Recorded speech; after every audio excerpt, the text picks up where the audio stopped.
Olá, amigos, bem-vindos ao Daily Devotions, o devocional diário da AD Gravataí, a nossa igreja, a nossa família. E mais neste dia, com o pastor Paulo Pereira, trazendo o nosso comentário do texto que compõe o nosso projeto de leitura anual da Bíblia Sagrada, neste tempo, no livro do profeta Jeremias, os capítulos 48 a 49, né? E nesse contexto, né, Jeremias, que está no Egito, né, ainda profetizando em razão da fuga de muitos dos que restaram dos judeus depois da invasão da Babilônia, levaram também Jeremias, né, junto. E aqui ele começa agora a receber do Senhor uma palavra sobre as nações vizinhas, aquelas que estão em torno de Israel, né? E então, nessa leitura, nós encontramos uma palavra direcionada a Moabe, né? Nós temos que entender, né, também um contexto histórico e também aquilo que vem como juízo sobre estas nações que sempre tiveram, né, uma relação, de afronta, inimiga do povo de Israel, e agora Moabe é aquela região, né, cujos descendentes, né, remonta da relação incestuosa de Ló com suas filhas, e criou-se ali então o povo de Moabe, né? Foram eles que na travessia ou na caminhada de Israel para Jericó, para entrar na Terra Prometida, também fizeram guerra contra Israel. E, inclusive, na palavra profética, imagina que isso foi um marco tão terrível, tão grande, né, que até mesmo nesse momento é mencionado, né, o rei Seom, né, que é o povo de Hesbom, pois Hesbom é a antiga cidade do rei Seom, e ali então há uma palavra de um fogo destruidor sobre esta cidade, e foi uma conquista de Moisés desta região que por tempo viveu a meia tribo de Manassés. Mas aqui o profeta vai dizendo que a aflição espera a cidade de Nebo, logo estará em ruína, né? Nós temos em Moabe também o Monte Nebo, da onde Moisés sobe e avista a terra prometida, e Deus não permite ele entrar na terra, né?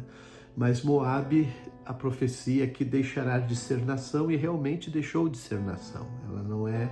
Hoje, se nós irmos para aquela região, nós vamos entrar no território do reino da Jordânia, onde está o reino da Jordânia, né? Onde é Moabe nos dias de hoje, do lado leste do Mar Morto, né? Onde deságua o Rio Jordão, do seu lado leste. Então, é muito sério agora o tratar de Deus com essa região e com aquele povo. Também, aqui vamos ter uma palavra direcionada aos amonitas, né? Então, os amonitas também se avizinham de Moabe, e ali recebem, porque eles, toda a palavra também do profeta, ao mover de Deus, vinha nessa direção da idolatria que esse povo praticava, e que muitas vezes trouxe influências negativas para o povo de Israel e as nações. E o povo dos amonitas, eles adoravam Moloque, né, que é o deus o qual era oferecido às crianças, né, no fogo para esse Deus. Algo horrível. Depois também Jeremias traz uma palavra sobre Edom, os edomitas, né, que também ficam nas regiões mais montanhosas, ali não muito distante do Mar Morto, do lado leste também. e eles se arrogavam como tinham uma segurança em cima dos montes, né? Ele diz aqui: vive numa fortaleza de pedra e controla os altos dos montes, mas ainda que faça seu ninho nas alturas com as águias, eu a derrubarei, diz o Senhor.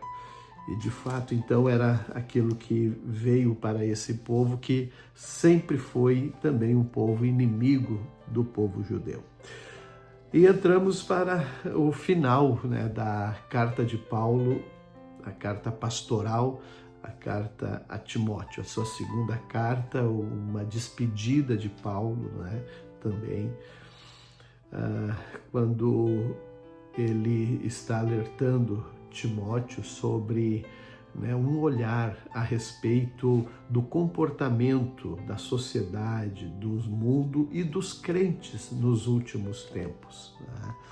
Dentre elas, ele diz: esses vão seguir os próprios desejos e buscarão mestres que lhes digam apenas aquilo que agrada os seus ouvidos, né? E correrão atrás de mitos,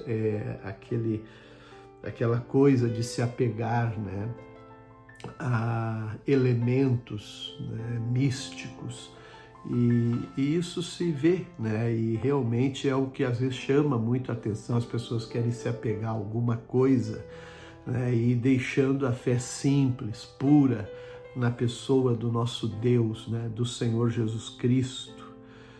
E aí Paulo está dizendo: o tempo da minha morte já se aproxima, Timóteo. Eu combati o bom combate, acabei a minha carreira, né? Guardei a fé, e agora o prêmio, a espera da minha coroa, a coroa de justiça que o Senhor, o justo juiz, nos dará.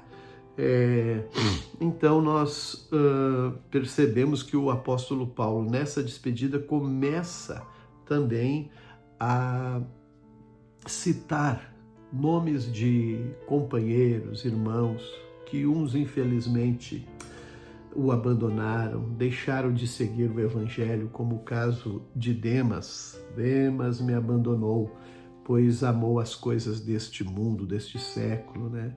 E aí começa a dar notícia de outros irmãos para Timóteo, mas dizendo para ele permanecer firme, que o Senhor esteja com seu espírito. Glória a Deus. É uma carreira linda, a carreira de Paulo, né? Quando a gente analisa tudo aquilo que ele pôde realizar para propagar o evangelho no seu tempo e por todas as regiões que ele pôde alcançar. Os Salmos, os 95 e 96, é muito lindo, né? E aqui, mais uma vez, é Deus fazendo referências em relação à sua natureza, a sua grandeza, o seu poder criador. Ele é o Senhor que fez o mar, e Ele controla, não só que fez, a Ele pertence os mais altos montes, o mar é dele, e Ele formou com as próprias mãos a terra. Então, e aí coloca em contrapartida os ídolos. Ele está acima de todos os deuses. Os deuses dos outros povos não passam de ídolos, mas o Senhor fez os céus. Então, sempre a palavra vinha na direção de mostrar quem é Deus em relação àqueles falsos deuses das nações. Digam entre as nações: o Senhor reina. Deus nos abençoe.